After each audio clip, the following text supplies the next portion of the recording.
recipe for men. And I have another pine tar recipe here. It's different. This is going to be unscented, and it's actually for dogs. I did some research and looked up what oils were good for dogs, and if pine tar was safe for dog skin. And it is. Pine tar is safe for dog skin, just like it is for humans. Now, dog's skin pH is very neutral. It's about 7%, or 7 on the pH scale, I guess, not percent, but on the pH scale. And anyway, so I don't have a pH monitor, I guess, is that what you call it? But I do have the pH strips, which people are saying are not the most effective or true to life, but it'll do. It's what I have, so that's what I'll use. Anyway, so what I have here is the oils and the pine tar. I've already gone ahead and mixed the pine tar in with these oils so that it's easier to mix the pine tar, because I've already got the pine tar in with all of the oils. No fragrance, no essential oils. Actually, I lied. I did put just a couple grams of tea tree oil, essential oil, in this, because that is also good for dogs to keep, the pests away. Here's my recipe. I went ahead and used only 10% of this recipe as the coconut oil. For dogs, you want to make sure that the coconut oil is at a very low percentage. Went ahead and used some shea butter, castor oil, olive oil, and hemp oil as well. I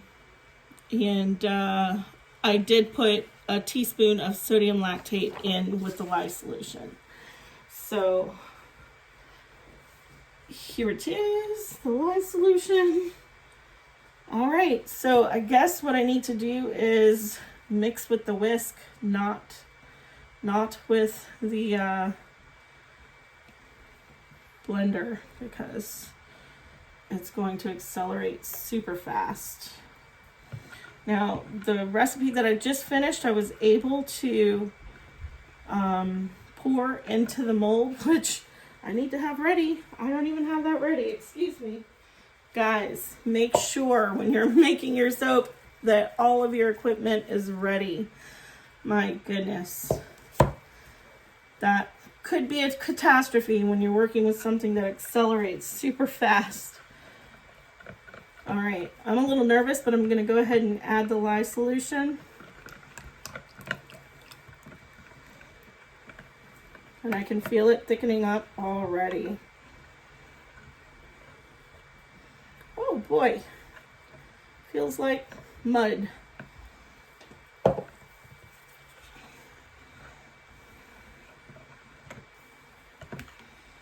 Look at that.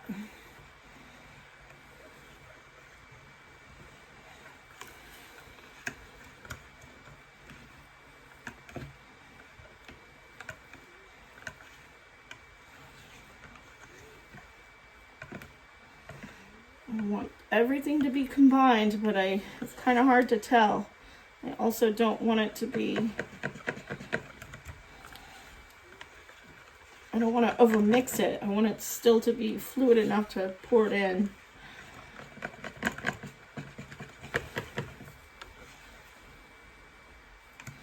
Got to put your back into it. You're mixing by hand. Can you see that? It's almost pudding consistency. It's getting there.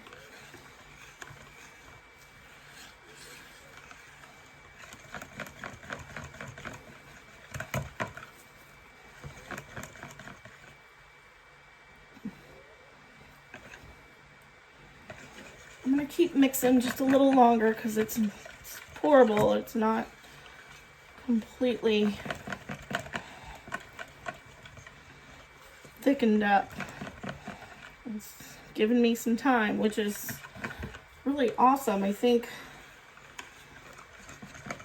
I've watched enough videos on YouTube of people doing it different ways that adding the pine tar at the end after it's already been mixed into an emulsion with some oils, you know, that's the way to do it. I haven't seen anyone do that. I saw people adding the pine tar as it is directly out of the can at the end and then mixing like crazy.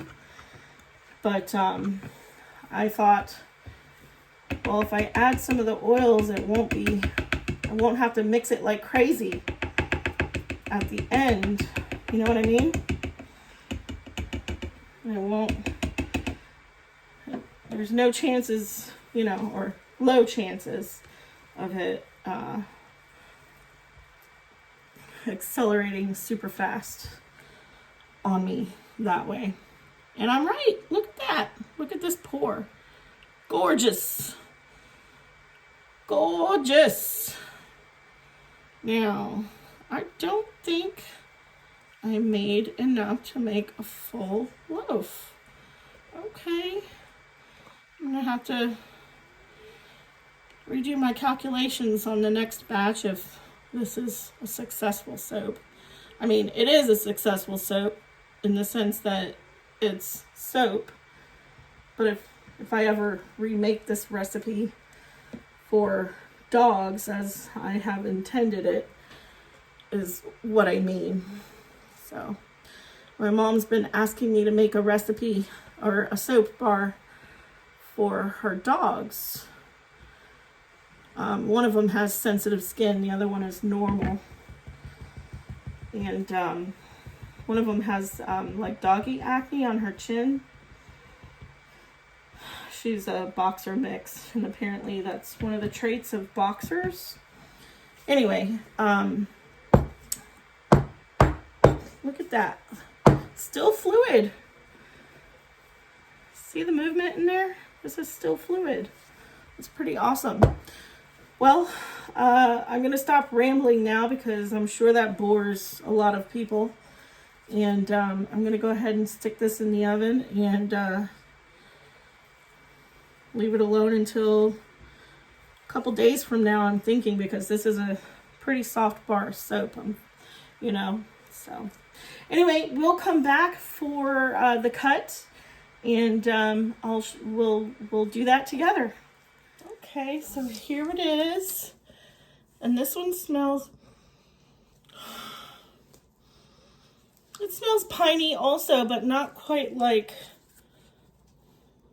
the first loaf that I just cut,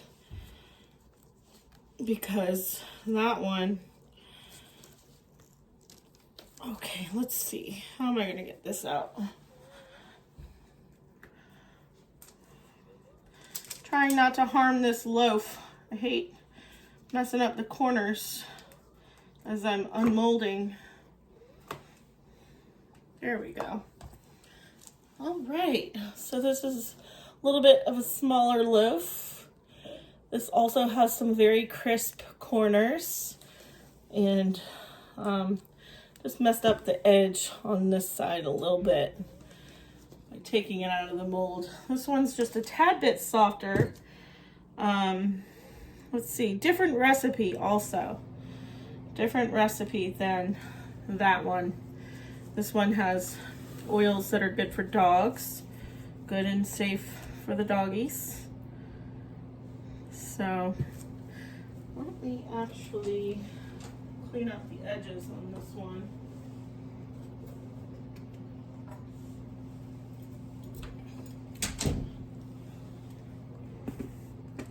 Got my little bowl of scraps here.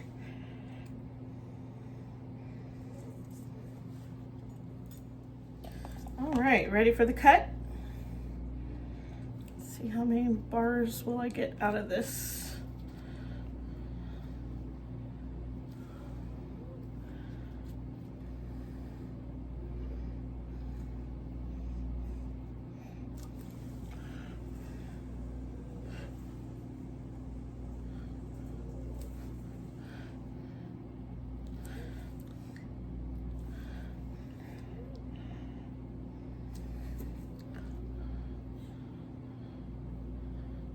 Okay, gonna go for it.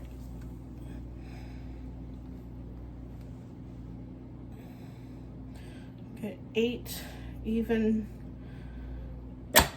bars. That one was a little easier to cut also.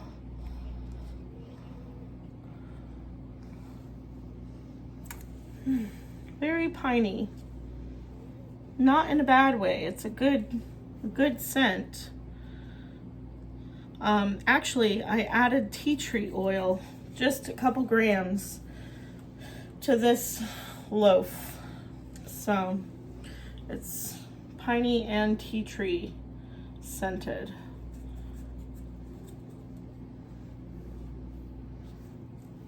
All right.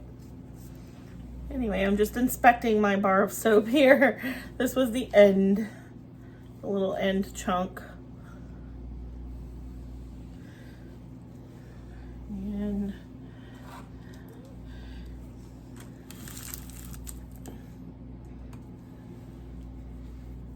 okay, so I've got 8 even slices of, yeah, this one's a very nice, very smooth bar. I'm happy with these. Happy with the outcome. Very happy. All right, well, if you have any questions or comments, please leave them in the comment section below. And thank you so much for checking in on and watching my video and staying till this far if you have. And yeah, so I guess I'll catch you on the next one. Ciao.